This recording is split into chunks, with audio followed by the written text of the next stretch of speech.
Assalamualaikum warahmatullahi wabarakatuh.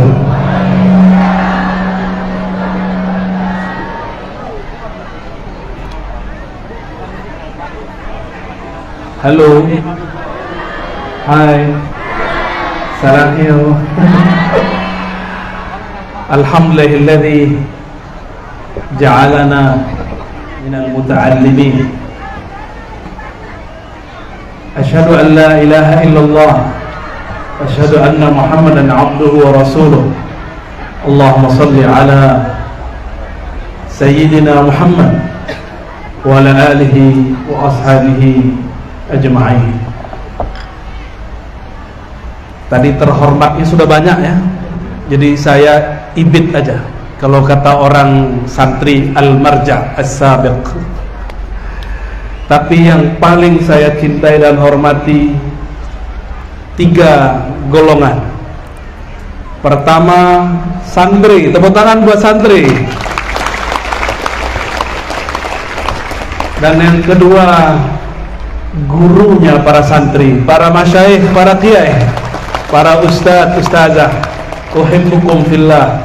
Saya cinta kepada antum semua. Dan yang lebih khusus lagi, wali, udah jadi wali nih, tapi bukan waliullah. Wali santri yang telah melepas anaknya, merelakan anaknya. Dulu guru kami ditanya sama jamaahnya, kenapa anaknya ditaruh di pesantren padahal anaknya cuma 1? Apa kata beliau? Kalau kau cinta anak, pisahkan anak dari orang tua, hajarkan dia ilmu bermanfaat, serahkan kepada ahlinya. Betul, anaknya sekarang jadi orang alim. Jadi sayang sama anak bukan dipeluk-peluk, sayang kepada anak, kita lepas anak. Maka kalau santri ini kan belum bisa diarabkan ya Kiai ya. Santara yusantiru, nggak bisa ya, nggak bisa. Tapi santri sudah masuk ke dalam beberapa teks Arab hari ini. Jadi bolehlah kita buat tahmid. Alhamdulillahilladzi ja'alana min santri. Bahasa Arab bid'ah itu ya. Para masyayikh, para kiai, para umara, para pengetua adat yang tidak mungkin saya sebutkan satu persatu. Ini alhamdulillah Allah sayang sekali. Giliran saya ceramah adem, narsis. Ini nggak mungkin. Tidak ada satu biji zarah pun di alam kecuali Allah atur. Apalagi awan. Ini diatur oleh Allah semua. Walaupun 1-2 orang saya lihat masih kegerahan ya. Mari kita baca salawat ke Nabi. Allahumma salli ala Sayyidina Muhammad.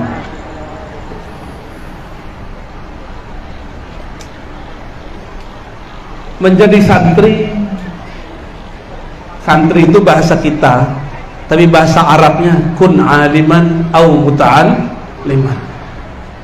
Jadilah orang alim. Kalau belum jadi alim, jadilah orang yang belajar ilmu, muta'allim. Muta'allim itu bahasa kitanya santri. Ada satu hal yang membuat santri ini beda, Pak Bupati. Ada hal yang membuat mereka nggak akan pernah jadi teroris. Benar santri tidak ada teroris ya? Benar? Santri nggak ada jadi teroris. Santri yang berakidah Ahlussunnah tidak pernah diajarkan jadi teroris, karena mereka tahu bab jihad itu kapan dipelajari. Santri, apa yang hebat pada mereka? Yang hebat kata ulama, la yu'khazul ilm min suhufi.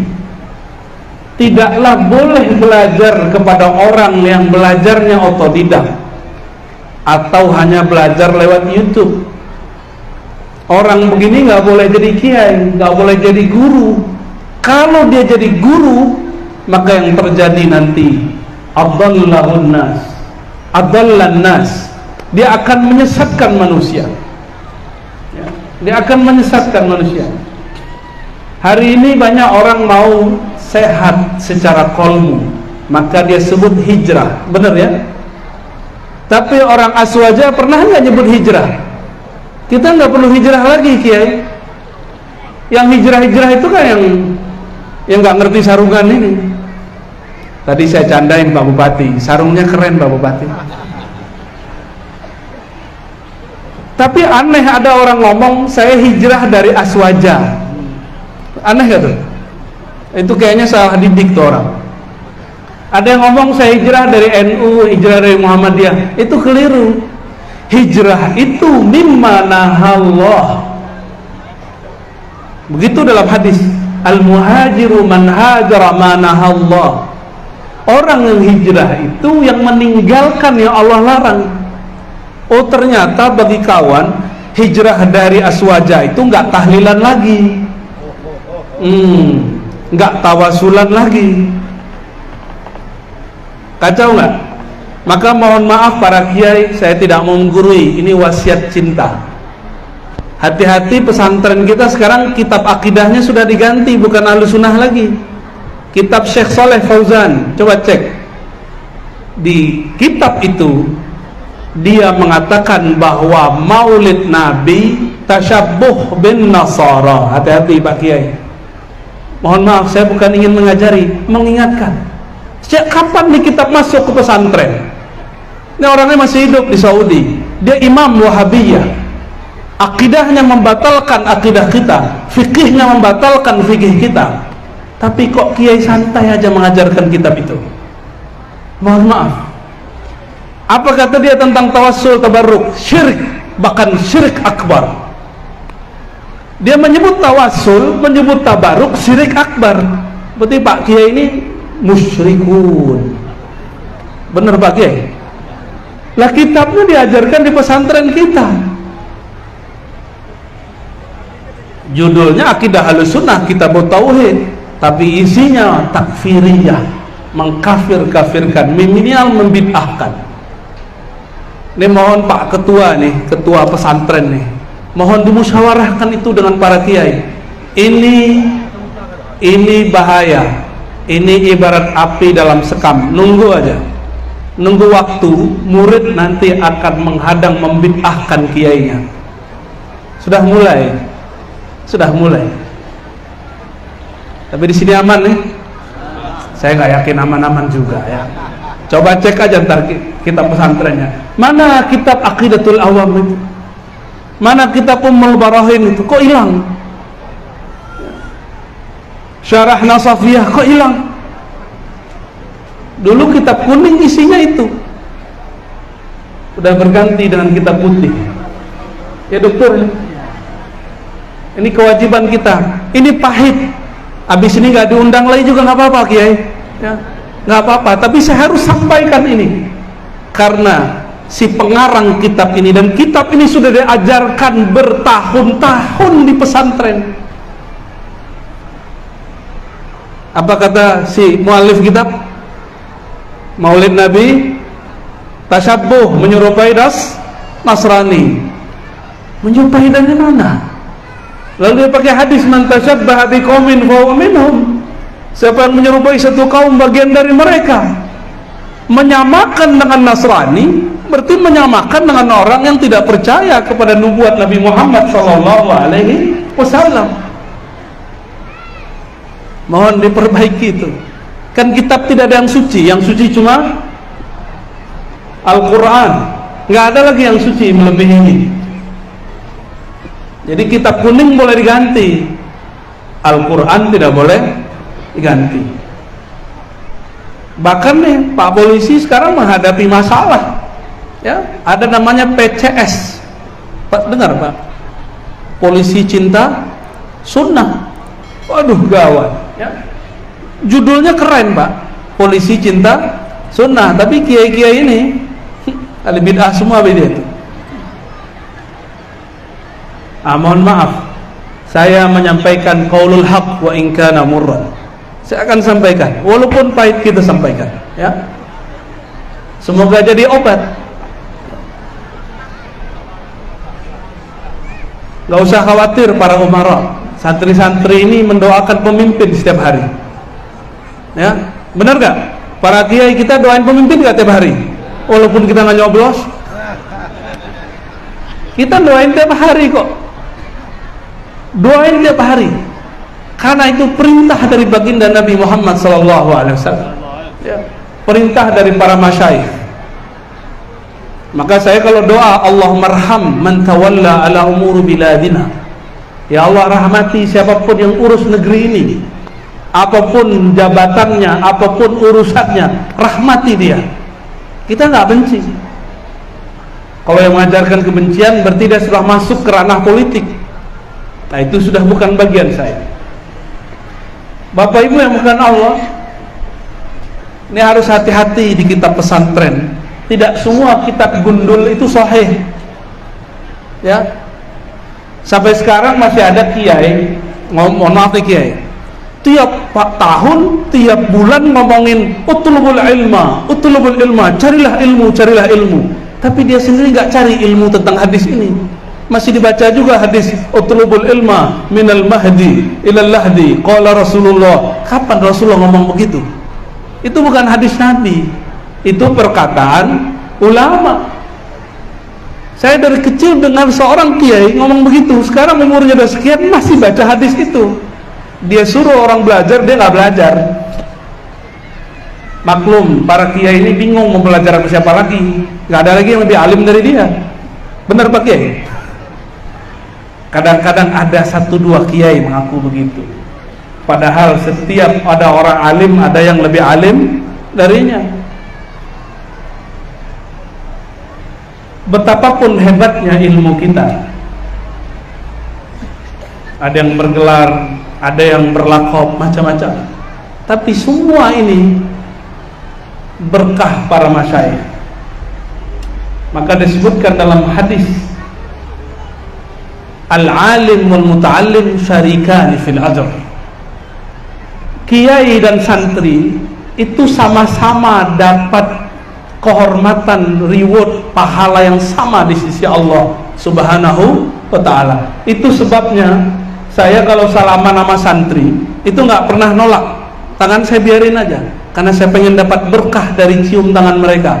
Walaupun dia berkeyakinan ingin dapat berkah dari tangan kita yang hina. Enggak, justru bibir mereka yang belum berdosa, air ludah mereka yang isinya zikir, nempel di tangan, berkah Pak. Jangan-jangan kita ini yang merasa dulu kiai, sudah ustad, batin kita kotor karena sombong, batin kita terlalu santai. Justru ketika bersalaman dengan santri itulah dosa-dosa kita digugurkan Allah. Apa kata Nabi? Ma yatasafahani muslimani, tidaklah bermusafaha 2 orang muslim kecuali Allah ampuni sebelum tangannya berpisah. Jadi ketika tangannya pisah, maka dosanya gugur. Tadi Pak Fadil Arif ngobrol-ngobrol dengan saya. Ini boleh saya ceritain Pak ya? Kata beliau, ini pandangan Pak Fadil Arif nih, Pak Bupati. Menurut saya, kata beliau, Islam itu penghormatannya dengan berdiri. Wah, cakep nih. Ini saya zaman lalu itu. Ar-Razi zaman lalu, begitu. Makanya saya dulu, Pak Bupati, kalau salaman sama kiai begini aja. 3 tahun. Karena menganggap cium tangan syirik. Tahu-tahu saya berguru kepada Syekh Taufik bin Muhammad Sa'ir Ramadan Al-Buti, dan beliau mencium salah satu tangan zuriat Nabi yang itu adalah muridnya. Wah, nggak mungkin guru saya orang alim mengamalkan sesuatu yang bid'ah, nggak mungkin. Karena dalil itu ada dari ujung rambutnya sampai ujung kakinya. Nah nih santri-santri, orang alim itu dalil. Dalil itu bukan hanya ini cetakan, ini lembaran dalil. Dalil itu hidup di dalam diri orang alim. Oleh karena itu ulama itu hujjatullah alal alamin. Kiai-kiai kita ini, guru-guru kita ini hujjah Allah di muka bumi. Maka sah jika orang bertanya, Kamu tahu dari mana amalan ini? Cukup dia katakan, dulu kiai saya beramal seperti ini. Itu sah. Itu bukan taklid. Itu sah. Karena dulu Imam Syafi'i sering ngomong begitu. Qala syekhuna, qala syekhi. Apa kata Imam Syafi'i? Al-ilmu an taqula haddatsana haddatsana. Ilmu itu kalau kamu nukil dari gurumu, guruku bercerita kepada kami, guruku menyampaikan kepada kami. Kalau sekarang lain ya. Sekarang trennya kalau disebut ilmu apa? Quran ayat sekian, nomor sekian, begitu ya? Itu indeks bukan ilmu. Indeks bukan ilmu. Ilmu itu fis sudur. Nggak ada nomornya di sini. Nomor-nomor surat, nomor-nomor hadis baru ada seabad belakangan ini. Sebelumnya belum ada. Maka santri-santri kalau emang mau hafalkan nomor boleh, tapi yang inti hafal yang di dalam nomor itu. La'anna al-ilma laysa birraqam, ya? Ilmu itu bukan menyebutkan angka. Tapi memang hebat kalau ada orang menyebutin angka, hebat. Saya takjub. Jadi kiai-kiai kita ini hujjah. Yang mereka amalkan pasti ada dalilnya. Benar gak Pak Kiai? Mungkin gak pakai halu beramal? Gak mungkin ya? Pasti Pak Kiai baca kitab atau mendapatkan dari guru, ijazah dari syekh, diamalkan. Gak ada kiai-kiai buat-buat amalan. Wah, gawat.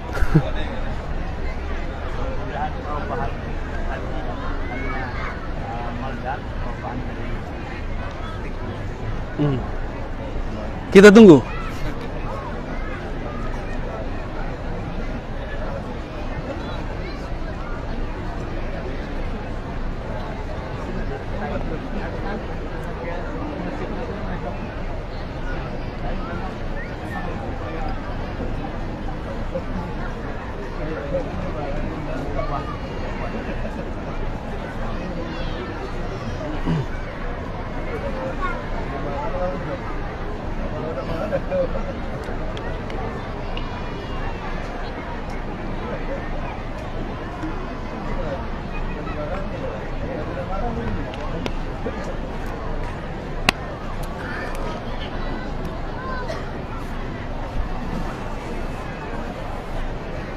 Sudah cukup?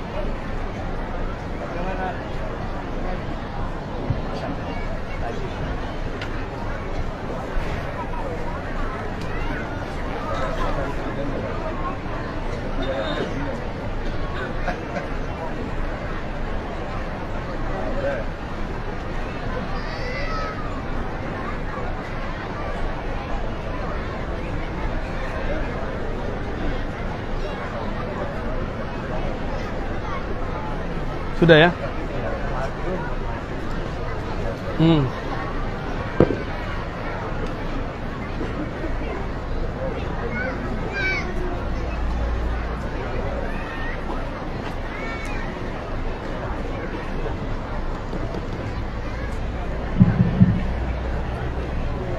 Innallaha ma'as sabirin. Gak usah khawatir, betul, tenang aja. Sengaja bikin jantungan aja. Allahumma salli ala sayyidina. Ya, salawat tibil qulub. Allahumma salli ala sayyidina Muhammadin tibbil qulubi wa dawaiha wa عافية الأبدان وشفائها ونور الأبصار وضيائها وعلى آله وصحبه وسلم. اللهم صل على سيدنا محمد طب القلوب ودوائها وعافية الأبدان وشفائها ونور الأبصار وضيائها وعلى آله وصحبه وسلم. اللهم صل وسلم عليه. Wah, langsung panas. Berarti bentar lagi ceramahnya ya. Bapak Ibu, para santri, para masyayikh, para kiai. Suatu kali seorang tabi'in namanya Ikrimah. Ikrimah ini budak yang dimerdekakan oleh Abdullah bin Abbas radhiyallahu taala anhu. Budak, nggak punya ayah, nggak punya ibu, tidak merdeka. Karena dia budak, gampang diatur. Setelah dimerdekakan, dikasih makan, dikasih baju, dimandikan. Apa kata Abdullah bin Abbas? Mulai hari ini kamu jadi santri saya. Apa yang dilakukan oleh Sayyidina Abdullah bin Abbas radhiyallahu taala anhuma? Diajarkan Quran huruf per huruf, hadis kalimat per kalimat, cara sholat gerakan per gerakan, zikir harfan-harfan. Apa yang terjadi? Ikrimah diikat kakinya dengan kaki Abdullah bin Abbas. Setiap kali Ikrimah mau lari, ketarik. Badannya masih kecil, kurus, tarik. Kalau mau ngantuk, ditepuk-tepuk, bukan digampar, ditepuk-tepuk, bukan digampar ya. Oh, kalau guru kita dulu pakai rotan, tapi Abdullah Abbas enggak. Abdullah bin Abbas ditepuk-tepuk, dibangunin. Bangun, ngaji. Akhirnya Abdullah bin Abbas berhasil mendidik yang tadinya pakai ikat, pakai kain, pakai tali. Ikrimah enggak perlu lagi pakai tali. Dia sudah bisa sholat sendiri, sudah mau ngaji sendiri, tapi itu masanya lama. Bayangkan, gurunya siapa? Sahabat Rasulullah. Apa gelar gurunya ini? Hibrul Ummah, tinta umat. Yang Nabi doakan, Abdullah bin Abbas punya adab. Yang didoakan Rasulullah berkah adab. Dulu Rasulullah sholat di rumah Maimunah. Rasulullah kalau malam hari buang air kecil, wudhu langsung sholat. Tiba-tiba selesai buang air kecil, ada yang menyediakan air. Dulu belum ada air keran. Jangan bayangkan ada sumur di sana dekat dari rumah, enggak ada. Itu air disediakan. Lalu bertanyalah baginda Nabi Muhammad SAW, ini air dari siapa? Siapa yang menyediakannya? Kata Maimunah, itu Abdullah bin Abbas. Umurnya waktu itu baru 11-12 tahun. Ini adik-adik kita berapa nih umurnya nih Pak Kiai? Yang di depan kecil-kecil itu ada 12-13? Ya, apa udah mimpi basah itu? Belum ya? Belum. Ini Abdullah bin Abbas sudah ngerti adab, belum mimpi basah. Ketika Nabi selesai wudhu, beliau masuk ke ruangan. Tiba-tiba di belakang ikut Abdullah bin Abbas yang berumur 11 atau 12 tahun. Dia sholat sebelah kiri, Nabi tarik. Lagi sholat, ini gerakan boleh, gerakan yang tidak membatalkan sholat. Ditarik, ditaruh sebelah kanan. Lalu Nabi tarik supaya sejajar. Setiap ditarik sejajar, dia mundur pelan-pelan. Ditarik lagi sejajar, dia mundur pelan-pelan. Yang ketiga kali Nabi biarkan. Setelah sholat, Nabi tanya, "Hei Abdullah bin Abbas, kenapa kamu saya tarik ke depan sejajar, kamu mundur lagi?" Apa jawaban Abdullah yang masih kecil? Saya berdoa semoga yang kecil-kecil ini secerdas Abdullah bin Abbas. Amin. Apa kata beliau? Tidak pantas bocah kecil seperti Abdullah bin Abbas sejajar dengan kekasih Allah. Tahu dari mana ini anak bahwa Rasulullah adalah kekasihnya? Akhirnya Nabi pegang kepalanya, didoakan. Nah, ini yang mahal doa kiai. Apa doanya? Allahumma faqihhu fid din wa 'allimhu ta'wil. Ini doa diijazahkan guru kami dan dibaca setiap ba'da sholat. Makanya rata-rata murid beliau jadi kiai, jadi ulama.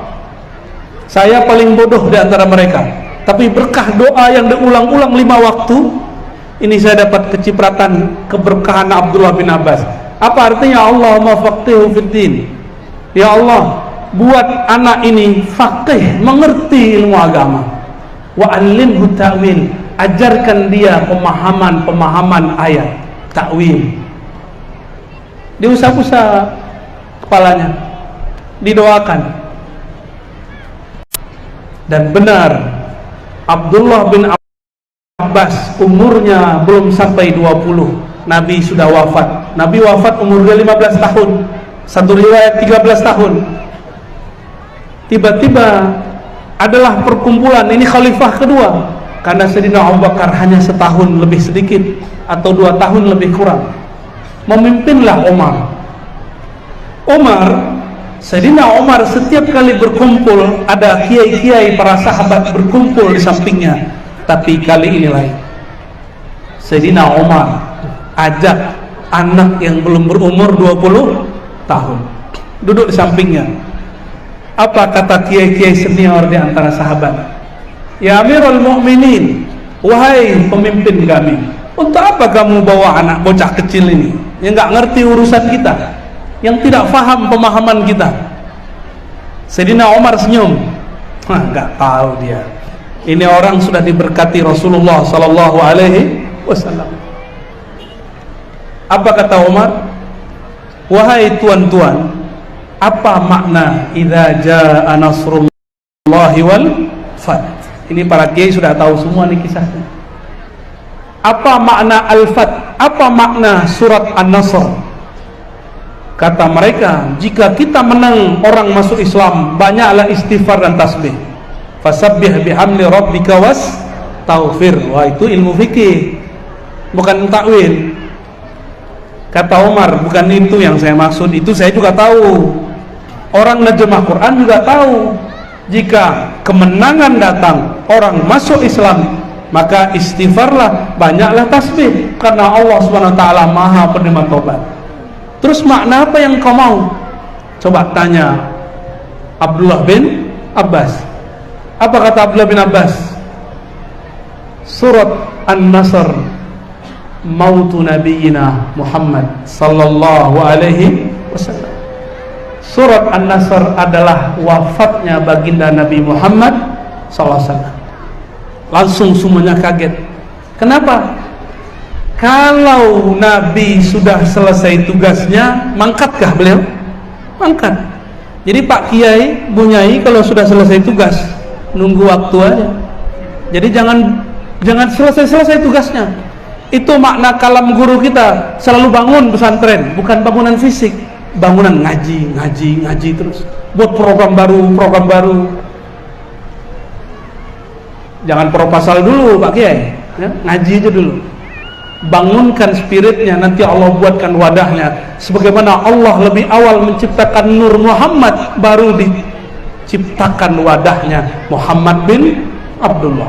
Panjang waktunya, ya.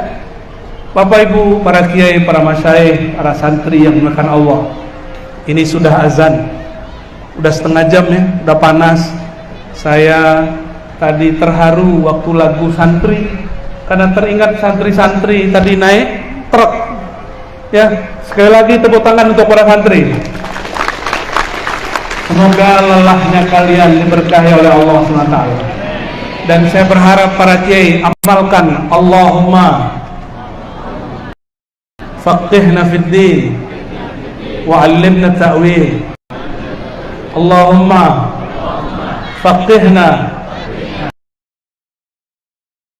wa ahlana wa tullabana wa dhurriyyatina fid din wa 'allimna wa iyyahum at-ta'wil bihaqqi sayyidina Muhammad. Al-Fatihah.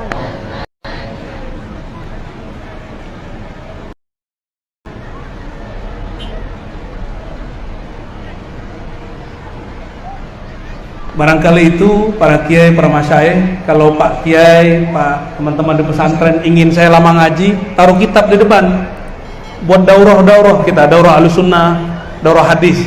Kalau undangannya begitu, saya mau cepat-cepat Pak, cepat datang dan ngajinya bisa kita lamain, ya, insya Allah. Jadi nanti kalau mau lama buat daurah Buya Margutin, ya, nanti kita buat daurah hadis, daurah akidah, daurah tasawuf. Insya Allah 2 jam nggak berhenti, 3 jam, 6 jam juga bisa, sehari semalam juga boleh, paling tepar.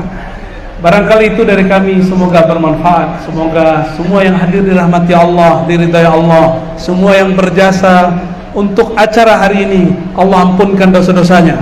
Wabil khusus sahibul bait pesantren As-Sultan, semoga Allah angkat derajat mereka, para masyayikhnya, bunyainya, kiainya, keluarganya, santrinya, dan semua para kiai, semua para santri, semua umara, semua ulama. Assalamualaikum warahmatullahi wabarakatuh.